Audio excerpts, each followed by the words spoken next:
We're all very human and fallible, and yet we live in a society that rewards pretending we're not fallible, or the range of acceptable fallibility is narrow.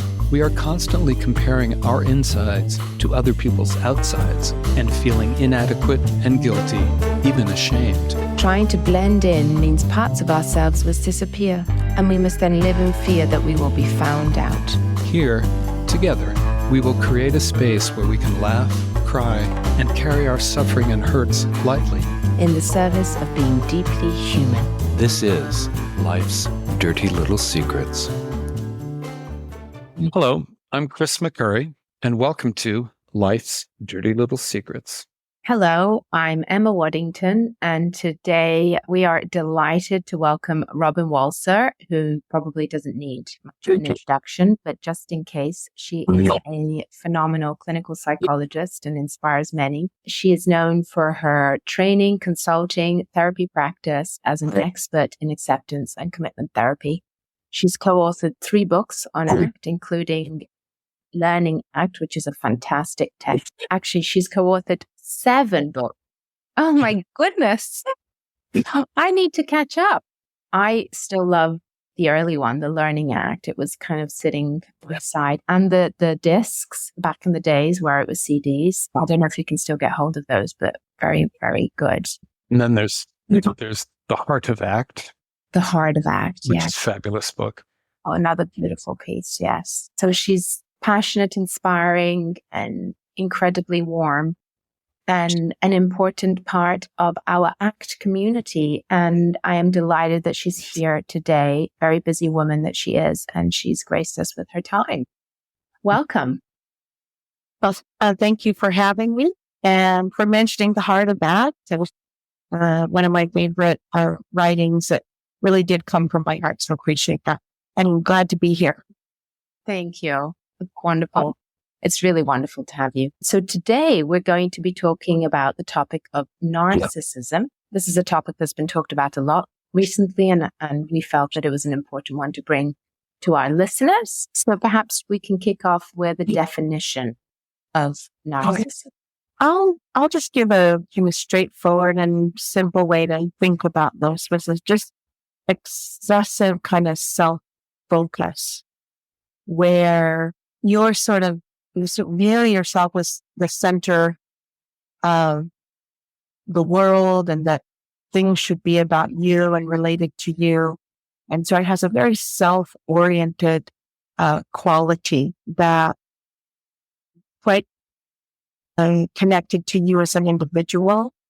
And I mean, if you look at like the diagnostic manual, you could go through a bunch of different things that indicate a kind of personality disorder, if you want to think of it that way. But I tend to think of self-focus on a continuum, and that you might be all the way down inside of just an entitlement kind of space where you think you deserve things, but you're actually not, lacking in empathy or trying to control others, but all the way out to a kind of malignant narcissism where you're willing to hurt others to get what you want. And so you could sort of think about it as an excessive self-focus with not very much regard for others.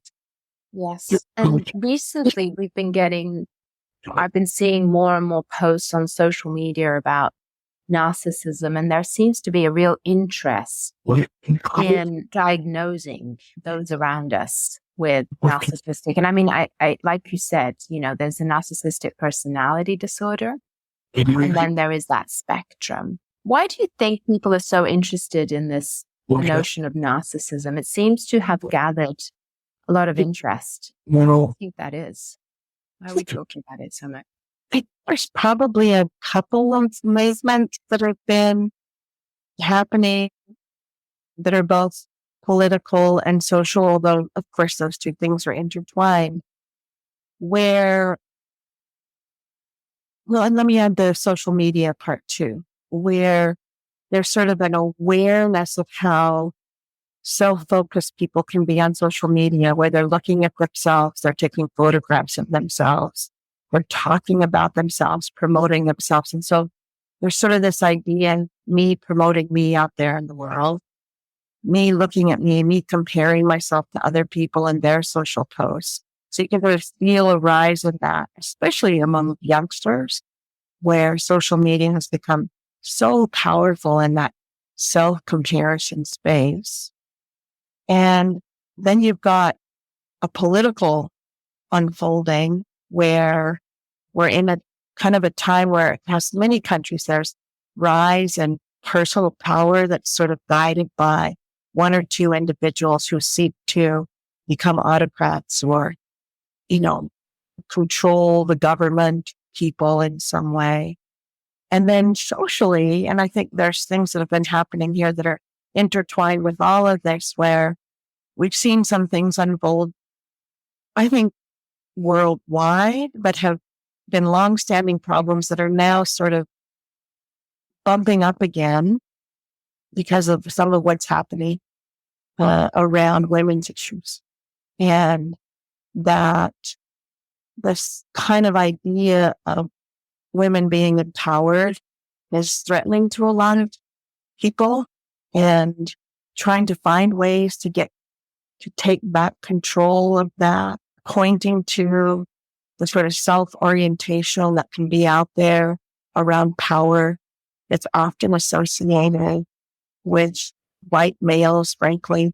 As you point to that, what you start to see is like, it looks selfish. It looks like they're only interested in them. And so you can sort of hear how it's feeding the stories of narcissism. And the women in partnerships will say, my partner is a narcissist, when they may not actually be a narcissist. They're just doing what, males have been taught to do in some way. But as women become more aware of their rights and the inequalities and those things like this, it starts to have flavors of selfishness, if that makes sense. So you just have this confluence of all of these different things happening in the world that I think have sort of brought the notion of narcissism more to life. I'll add one other thing, which I think is a worldwide problem, is that as our world becomes more encased, I guess I would say, in the limited resources that we have, and as we burn through those and sort of, keep moving forward in a world where we're stepping up climate change rather than reversing climate change, resources become more coveted and more needed. And so those in power can get the resources and those not in power can't. And so if you think socially about how to work with that, it's like the narcissists are holding the power and keeping the things that other people can't have. So you just know that if you look at the confluence of all of these things, I might be missing something as well, that you can feel this rise in attention to selfishness, which sort of defines narcissism. Yeah. So it's almost because it can be an insult, as in it's used as an insult to call somebody narcissistic. And so what you're saying is that the more and more we struggle in the world, in our communities, the more we will be, as women or any community that's struggling, will be noticing more of these personalities that are stronger, not stronger, but more outspoken perhaps, and do have more of this self-focused identity, and they'll become more of a threat, I guess. But they're also attractive, as in we're drawn to these strong personalities, these leaders that seem to know a lot of what they're doing and seem to have conviction. It can be really attractive in these times of crisis, in these moments of difficulty, to see somebody who seems to maybe exhibit these traits, but also seems to have this ability to, make decisions, or appear to have this ability to make decisions and have conviction. Like, we're drawn to these strong personalities. I think that's important to recognize. Well, there must be something very old developmentally with all this, looking for the strong paternal or maternal, figure that will take care of things, answer the questions, know what to do, smite your foes, that sort of thing. So people are willing to give up a lot of their own self in order to be a part of the group that's led by one of these personalities. I do think that that's true, that we get drawn to them, and it could be developmental in nature in a couple of ways, both just, starting from a young child wanting to be cared for by someone. What does it mean to individuate from someone, from a parent to figure? But also, what does it mean to survive as a group, which is a bigger question. And so connecting and creating social cooperative spaces helps us survive. And so if those cooperative spaces get smaller and smaller, and you feel like you're in a disempowered place, and there's somebody out there who's telling you, I can get this back for you, I can help you regain this place, they become very attractive because it helps you get back into an empowered position. Problem is that often that there's not enough, and so we need to grab the stuff and have somebody help us get that is not true. These are false assumptions that people who are narcissistic like to play upon. And so the difference between like social connection and belonging is interest in the group. A narcissist is interested in the self. So the group is there to serve the narcissist rather than the group is there to serve each other. And we like coherent and consistent stories that help us organize the world. And so if we can tell coherent and consistent story, or somebody who's a narcissist can tell a coherent and consistent story to help us sort of feel better, like they know where they're taking us, of course that would be attractive to us. I'm on your side. I've got you. I'm going to help you get what you want. I know what it's like for you when they actually don't. And so the issue is that they're saying it to get you to do for them versus they're saying it to help the whole. And that's sort of a distinction between someone who is truly a narcissist versus someone who's doing things and saying things to support the group. Does that make sense the way I'm explaining it? Yeah. How did we lose that sense of being able to take one another and instead have to surrender our autonomy as an individual or as a collective over to this one individual? I mean, how did we lose that? Or has that always been an issue that we've always been looking for the strong personality to take care of us? No, I'm sure if we've always been looking for that. We've certainly been looking for ways to belong. I think as human beings, that's our social character, right? And how we've survived. And one thing that a narcissist could do is make you feel like you belong. They can be really charming, really funny, that can seem interesting. They have a kind of cognitive empathy. They don't have a kind of ideal for you. It's like that understanding. And so they can say the right words. But then when you start sort of looking at what's actually happening there is they're saying these things to find ways to control you. And a better way to think about it is my charming self is so that I can keep you as an extension of me. And so I'm saying these things so that I can move you in the directions I want you to go. And so that I can have the power. And it's almost as if there is no distinction between you and the narcissist. You are the narcissist. And they can really play into things that seem important and powerful and interesting to you in ways that create that connection. You just start to break away from a narcissist and they'll start doing all kinds of behaviors, especially things like gaslighting. You're like, no, it was never that way. I've always been good to you. Look at this, listen to this. You misunderstand me. I'm a good character. Can't you see how everybody's treating me unfairly? And that this is unfair. And if you could just see, you'd see that I'm a good person. But it's all about bringing you back into the fold, bringing you back into admiring them and honoring them be loyal to them and seeing them as the only answer to your problem. They get to stay in that kind of self-oriented position. Right. And to make you feel like their problems are your problems are their problems. I mean, obviously we're talking about, Donald Trump in many respects here in terms of, they're coming after me because they want to come after you next and all that sort of thing.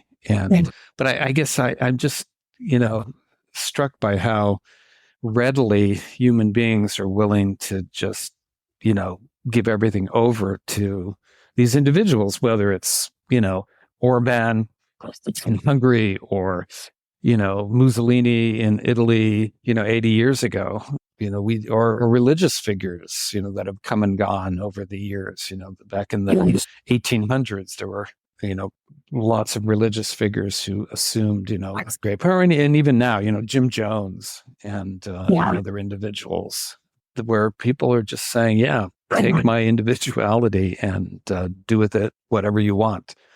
And I find that troubling. Now, I find it particularly troubling as well. And it's hard to understand in many ways. The power of the narcissist is in, I'm going to offer you something that nobody else can offer you. I'm going to offer you freedom. I alone can solve these problems. And if that doesn't sound familiar to you, that's a statement that Donald Trump made and has made before, multiple times, right? And so if you're someone who's feeling like alone and like your problems won't be solved, and somebody comes in with that kind of strong statement, I'm going to take care of you, then it's very enticing, right? Very enticing, especially if you're feeling disempowered.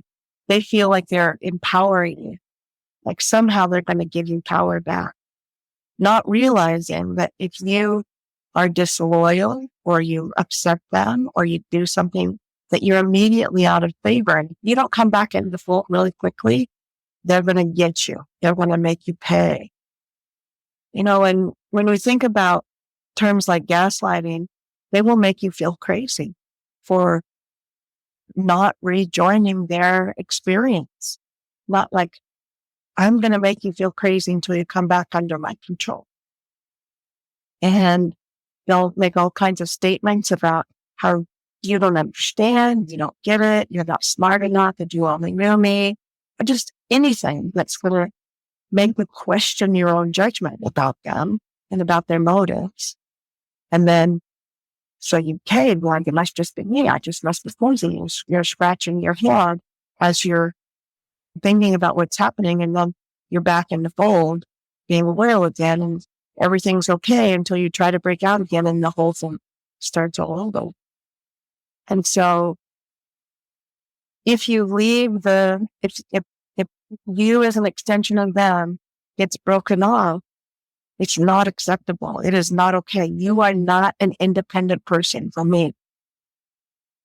And if you want to be an independent person from me, I'm going to make you pay. You are going to suffer as a result of it. And this is why you hear of people in narcissistic relationships like changing their phone number, moving, going to different places in the countries that they're in to try to get away, hiding their identities, staying off of social media, because the drive to keep that extension and to keep everything so self-oriented is so powerful, it actually becomes threatening and sometimes even dangerous. And when you have somebody who's on the malignant end of that continuum, they were clearly there they will hurt you if they can for breaking the loyalty, for severing. Like if you think of my arm as if you're my arm and I'm a narcissist and you cut off the arm, I am going to now beat you with it for doing what? Like that's sort of how far out this can get. Oh yeah, when you think about the cult leaders and the people that, let's communicate members because they weren't towing the line and they have a very difficult time rejoining the rest of society, particularly if it's been years since they were involved in some sort of organization. And it's sad. When you do look at David Koresh, and for listeners who may not be familiar, the gentleman who was running the Branch Davidians in Texas, Waco, Texas, and there was that tragic standoff between the Branch Davidians and the U.S. government, and they ended up lighting their own place on fire and burning up everybody who was left in the building. And he even said, like, I am Jesus Christ, right? And compared himself to Jesus Christ. I am the Savior. And so, you can just sort of hear, like, so people who are looking for something like that, who feel lonely and outside and disenfranchised and powerless, right? Like, this person is going to bring me back to being saved and being seen. And, there's a fair amount of work that goes into it. Often narcissists are very busy people and making lots of rules about how things need to be, and then comparing themselves to people like Jesus Christ, claiming that, they alone can solve things. And very enticing, I think, for folks who are in a place of vulnerability or who feel vulnerable. The way I like things is being taken from me. My world is being taken from me. And so if someone comes in and says, I'm going to give you your world, right? It's just that there's no intention of the narcissist to give the world. They just don't get that part. And there's a component of, it was taken from me by them. By them. And so my leader is going to help me get my revenge on them, who, in the 1930s, it was, the Jews in Germany, and now it's immigrants. So there's also that component of, I've got some people that I've have animosity toward and blame them for my problems, and this guy or this woman will help me seek my revenge. And help me get what's rightfully mine back, or something like that, right? Like what was taken from me back. Yeah. It reminds me of, there was in New York City in the 1800s, there was a guy named Boss Tweed who ran it was called Tammany Hall. It was, the political machine there. And he once said, you can always pay one half of the poor to kill the other half. Yeah, there's that resources argument, right? Like, you will have more if they don't have anything. Right. And we can identify the group that is, undermining your prosperity, and, here's the means to, take it back. Well, and many of us grow up inside of cultures that admire billionaires, right? And we have how many billionaires in the world now? Well, I'm not sure the numbers, but small number of people who hold, 75% of the money. I don't know the actual figures, but it's drastic. And they have no idea what it's like to be on the other side of that process. They claim they do because they had to iron a shirt once. But let me tell you, they're not in the places that poor people find themselves in. And that admiration and that story of, I can be that guy. I will be, there's big stories around that in a lot of countries. And so that, I think, also feeds things. Maybe I can be like him if I join him. Like affiliation, kind of equality, right? Like I can affiliate for somebody who's a millionaire, kind of means I get to be one too. But, I'm not saying billionaires are narcissists. I don't know what they are, right? But there's that disparity to really set up a lot of these inequalities that create this sense of, I'm suffering because somebody else is getting stuff, and you look like you know how to do this, right? So let me hang out with you. Yeah, it's the power, isn't it, that is so seductive to feel versus feeling very disempowered, seeking power and domination over parts of our community that are perhaps, like you were saying, taking things away from us.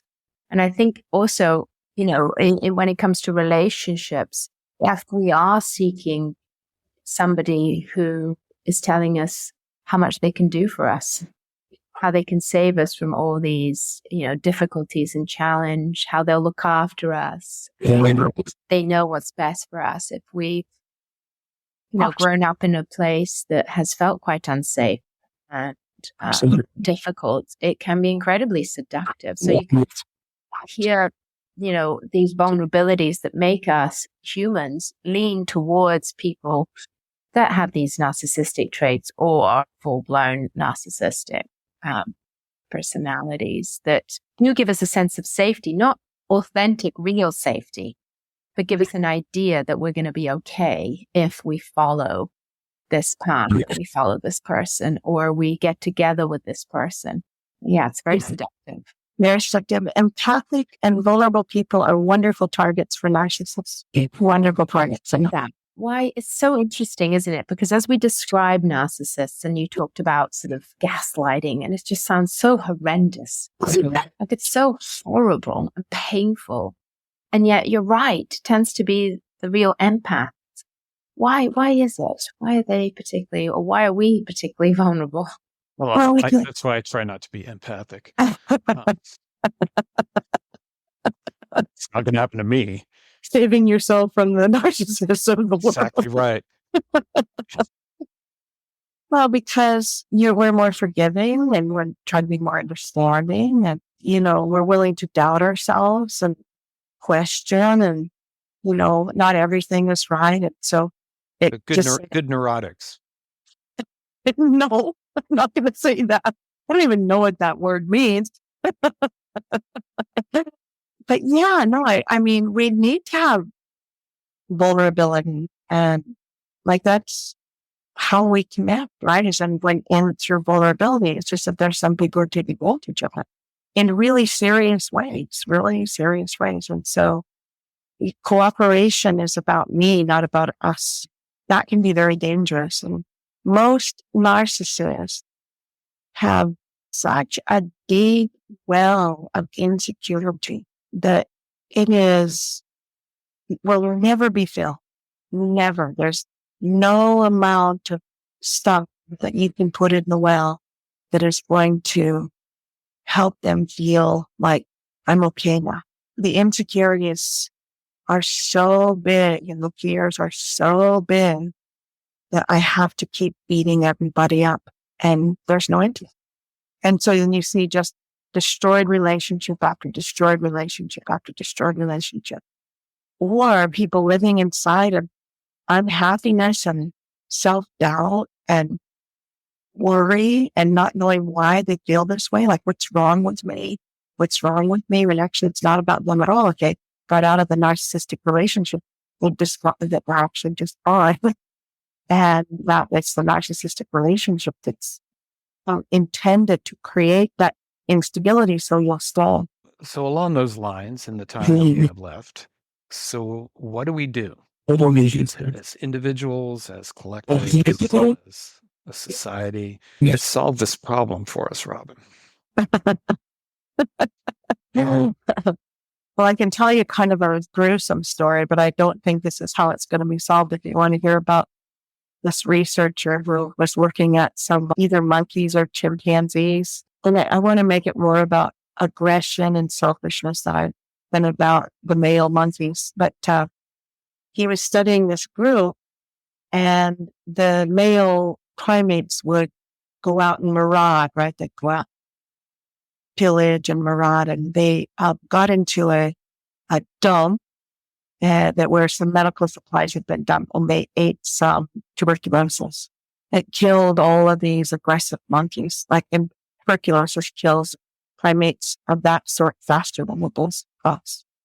So it just wiped them out. And so the researcher decided, well, I guess we don't need to watch this group anymore. But one of his assistants finally asked to go and check it out. They somehow went back and looked them up, and the group was thriving. So females were in charge of the group, and the group was thriving. However, whenever somebody behaved aggressively, they would kill that. They would just kill it. kill that one. So either we need to just kill the narcissist, which I'm not going to recommend that at all. You heard it here, folks. And I'm going to hear I'm going to be in big trouble now. I can just hear, I'm going to get a lot of comments on that, but I'm totally just joking. But there is something to point to there. And that's that the cooperation instead of aggression is, I think, one way to kind of work. And if you're inside of a space where a narcissist is trying to roll things or run things over, you need a community to help you get through it. So a community might be a social group that stands against the people taking power in illegitimate ways that are about becoming the king versus rather than a democratic phase.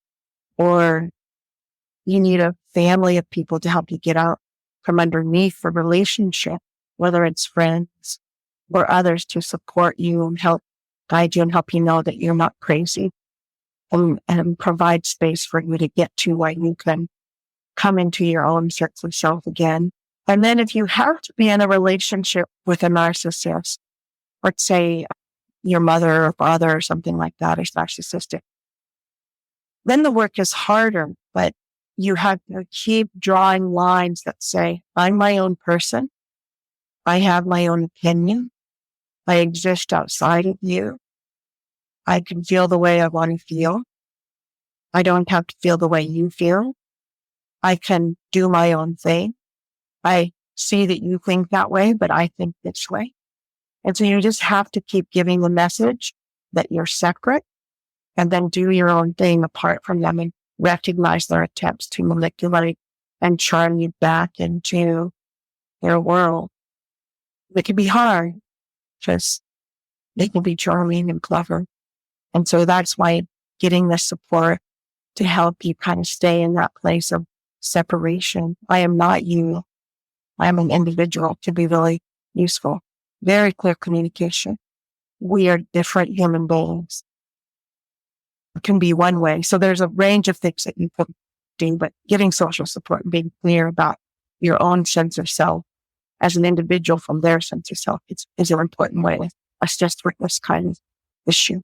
I just wanted to point out that there's some studies showing that narcissism in women is slightly different, isn't it? That it's more sort of covert, and we've spoken less about that. But just I was listening to you about the piece of, how we look after ourselves in relationship if we have to remain in the relationship with a narcissist. And some of these more victim-like narcissists. Instead of it being about how much I can save you, it's more about you have to save me. You have to care more about. Don't see how much I'm suffering. Like that part, it can also be incredibly hard to create boundaries about, because that guilt that is in those that surround them or those that are close to them, that there is that part too. And I find that one sometimes harder to spot because it draws the empath even more, actually. Yeah, it would. Yeah. So, no, definitely. And covert narcissism can have some flavors to it too, right? So it can be, I'm the victim, but it can also be, I'm a mystery. I'm secretive. You don't get to know very much about me, but I get to know about you. I get to do what I want because I'm important. And you can see that, right? So, but it's not very overt. Like, I alone can solve things. It is more covert, like, trust me, I've got this. And if you follow me, you'll see, I know this. I'm going to be gone for the weekend. Will you look after things while I'm away? I promise I'll be back and take good care of you when I get back. Then they go away on the weekend and they're off, having other relationships with other people. And you have no idea what's going on, but you like that they're like telling you, I can't wait to see you. Right? And could you do all these things for me when I'm away and look after this stuff? And you're like busy taking care of them while they're not taking care of you in any way, shape, or form. So it's be a little bit more secretive. And when you ask them, like, what were you doing? Don't worry. It's all good. We've got things covered. I'm here for you. Like they divert and, so it's super secretive, or it's, I'm really ill and I need you to do this, or the world is all out to get me, which can also have that quality to it as well. And sometimes it's hard to spot. Like part of what happens for folks is they get into these relationships thinking they're amazing and fun, because narcissists can be a lot of fun, right? Like, let's go do stuff, or let's have a great time, and on and on and other. And then you start doubting yourself. Do they like me? Is this love? Why do I feel lonely here? Why am I? You're not lonely. I'm here for you. You shouldn't feel that way. What are you talking about? Right. So you start to hear a discounting of your experience, and then you doubt yourself. And then that's when you see this slowly start to grow, where people feel less and less connected, but they're told they are connected. So it can have an insidious quality to it. And part of why people get in these relationships is at first it feels really good, can be great. And then you start feeling crazy, and if you're feeling crazy, take a second look. Maybe it's not you're crazy. Yeah, it's so true. It's a common theme that I hear quite often, is that it was so amazing at the beginning. It was just so amazing. I was swept off my feet. I got everything I needed. I was showered with gifts and flowers. And then I don't know what happened. Then I started thinking something was wrong with me. Yeah. And just little things here and there, and you were observing things, and you're like, something's off. Something doesn't seem right. But you blame yourself, which is what the narcissist wants you to do. You blame you for why you're feeling that way. I'll blame you for why you're feeling that way. And I get to keep you as an extension of what. Does that make sense? So I'm saying that? Completely. And that isolation that often happens, right? Often in these relationships, partners become very isolated. They spend more time. And so that isolation makes it more dangerous in a way. It gets harder to get out because you start self-doubting, but you don't have anybody to talk to about it. There's a lot of shame and hiding. And I think what you shared about how important the community is to help you get out. It's not because you need somebody, a community, a group to tell you you're okay. Yeah. Look after you and say, I've got your back. You're with, you're one of us. Yeah. And you're not crazy. You're not. You're not crazy. What you're experiencing is gaslighting. You're not crazy. Some of the issue that we have though now is that gaslighting gets thrown around so much that the term has lost some of its original intent and impact. Like if somebody just does anything that doesn't feel right to you, say, you're gaslighting me, and that's not it. Yeah. So it's become a popularized term that's overused.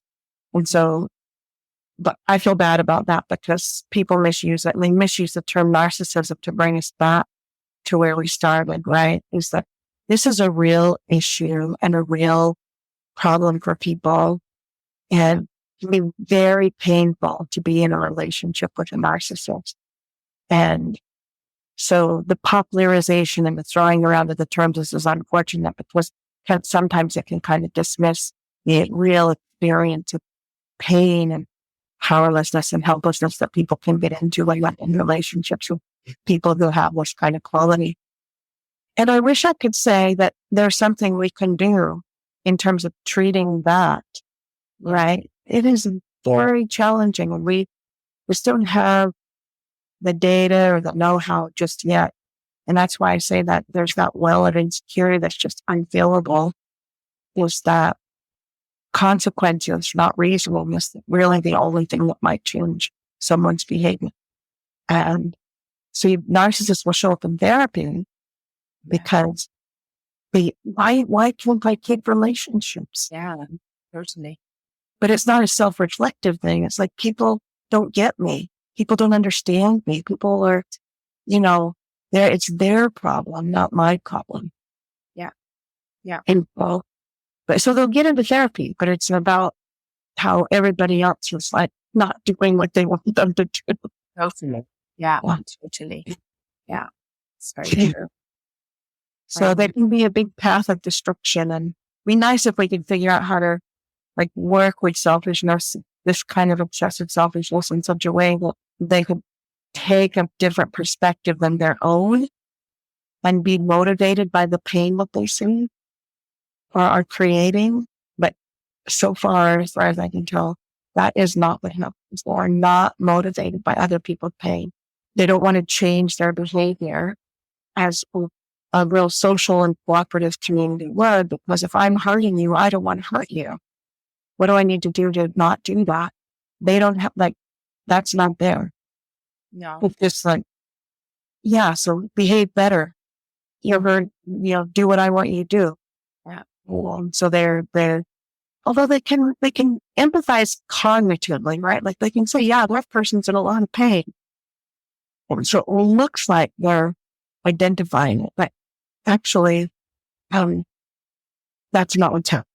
And so I guess in sort of the solution, the reality is that there will always be individuals in our community who present in this way, very narcissistic ways.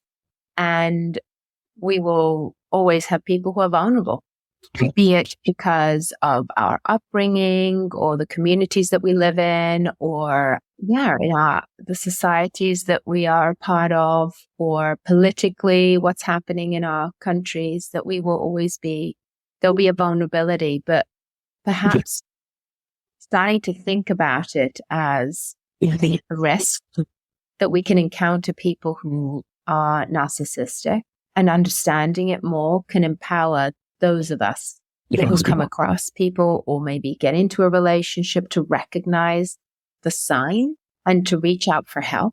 Know that you're not crazy. You're not alone. Yes. That's very important. Well, and for listeners who might like to explore this more, I'm going to recommend a YouTube channel that I found really helpful. It's called Surviving Narcissism. And it's just got a ton of great information on it. And like listening to this, I think can be helpful. But if you think you're in that place, go and listen to Surviving Narcissism. And I think you'll be able to learn a lot about what's happening in these relationships. We'll put that in the show notes. Fantastic. Fantastic. Because I think if anybody out there sort of wondering, you can go listen to, there's a bunch of little videos there that you can watch that sort of help people begin to identify what it is and what it isn't. And so it feels much more grounded than some of the stuff that's out there on social media. Great. Yes. So important. Wow. Because like you said, we don't want to undermine the reality of this. It's a real problem for some people and in some communities, right? But, we need to be aware of it and know that there are support and people we can turn to get help. We find ourselves in these positions. Well, and I think, as the world sort of keeps turning toward less resources, if I can say it that way, as the climate change and things differ, is that one of our greatest human qualities is cooperation. And, coming together to solve problems. But people who are excessively self-oriented aren't interested in cooperation unless it's about them. So our way to work through is just through cooperation. And that's another podcast series we need to do, Chris, on how we encourage more cooperation, because despite it being such a beautiful human characteristic, we know how well we do when we cooperate. It's not always our default, especially when resources are low and we are feeling threatened, it's, we go for safety and individuation versus cooperation, which is really tragic, but it's the truth. Yeah, we can cooperate as long as it comes out my way. I have to represent the male listening audience here. But thank you, Robyn. This has been really good. I mean, in some ways it's been kind of scary and unnerving, but it's good that we're talking about it. Yes. So I think in addition to, finding community and recognizing that you're not crazy, it's also calling it out when you see it. Yes, absolutely. So the emperor has no clothes. Yeah. Calling it out when you see it. But knowing when you're seeing it, like not every selfish behavior is narcissism. Yes, That's of course. right. Yeah. And that's what people get confused. It's definitely been a pleasure for me to be here and to talk about it. And thank you. I hope it's helpful to some of your listeners. I'm sure it will be. Sure. Right. Thank you. Thank you. Thanks so much for tuning into the Life's Dirty Little Secrets podcast. If you have any feedback for us or secrets for future episodes, you can email us at lifesdirtylittlesecretspodcast@gmail.com. Be sure to follow us on Instagram at Life's Dirty Little Secrets or on Facebook at Life's Dirty Little Secrets Podcast. We invite you to follow, rate, and review us on wherever you listen to this podcast. It is the best way to get our podcast out in front of new listeners. We'll be back in a couple of weeks with more. See you then.